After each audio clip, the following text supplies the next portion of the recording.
Yesterday we had a real humdinger of a rainstorm, and we lost a lot of little branches into the driveway, and this whole cart full of wood. My next door neighbor Steve, who's doing the carpentry work, this fell against the end of his house, hit his porch, ripped off his gutter, and landed about a foot away from his truck. So I cleaned that up for him yesterday. Got the driveway all swept up, all them branches are from our driveway. And things are really soupy. Here's a little walking plank. When we come out and we bring stuff to the demo trailer, I put down some planks.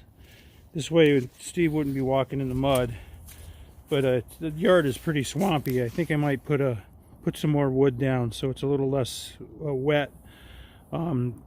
Sunday was a wash. There wasn't much work done. I did go down to Lowe's and get some plumbing supplies for the laundry sink downstairs, but it was just too rainy and wet. There was stuff everywhere. So I figured, well, it's not really a good day to work on the kitchen. The rain has finally stopped. Thought I'd get out here, give you a quick shot of the exterior of the renovation area, how it's been sheathed in up to this point. The only pictures you've seen has been at night, so you can see that we're boxed in. So any kind of rain like we had yesterday and the day before, it wasn't going to get in on there and get Steve's tools all wet. So using that as a backdrop, there we go, got to get out of the sun. See that we raised up the power supply for the power strip up off the ground, because that was important, not to have a electrical cord in the water. This swale down here was all full of water. And using this as a backdrop, I've got a few pictures to show you. Here's one of a computer rendering we got from Wren Kitchens. We went in the springtime. We had an opportunity to use their design studio, and we came up with, at the time, a way to utilize our space without pushing out onto the porch. So as you can see, we did put a French door on the end of the existing wall, and then we had some cabinets and then a refrigerator and some overheads, as you can see. That looked pretty good, with the light coming in, with the white, everything painted white, looked nice and clean. But the refrigerator was kind of really pushed out and would impede the traffic flow, through the hallway and around that corner. So although that looked pretty nice, that wasn't anything we settled on. And then we did want for sure to take out the wall between the den and the kitchen. So here's a picture of that. So that shows kind of like an island, not really an island, but a peninsula.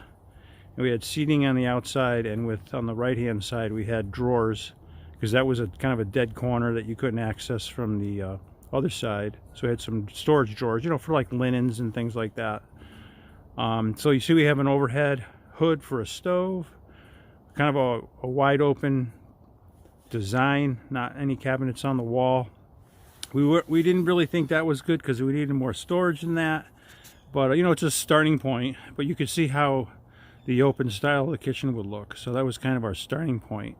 So we got some good ideas on how that space might be used. But of course our ultimate plan is to take out the wall in the den and the one on the end of the kitchen and push out onto the porch. So that was a better idea, so we have a lot more room to work with. As you can see, here's the blueprint of the existing kitchen before we started. You can see it's pretty tight, not a lot of maneuvering room for two people to be in there at the same time, especially for food prep. And also very little counter space. If you look to the right of the sink, that's all the counter space we had, maybe two square feet, not a lot. So we're looking to eliminate all that clutter and open it up and have a lot more space so two people can work in there. So here's the overall plan with the kitchen space out into the porch, the existing kitchen, and the den. So you can see that it's much more room to work with. So we have to still come up with our final design, but now that the walls are getting opened up, it's going to be much easier to visualize the space and how we want to use it.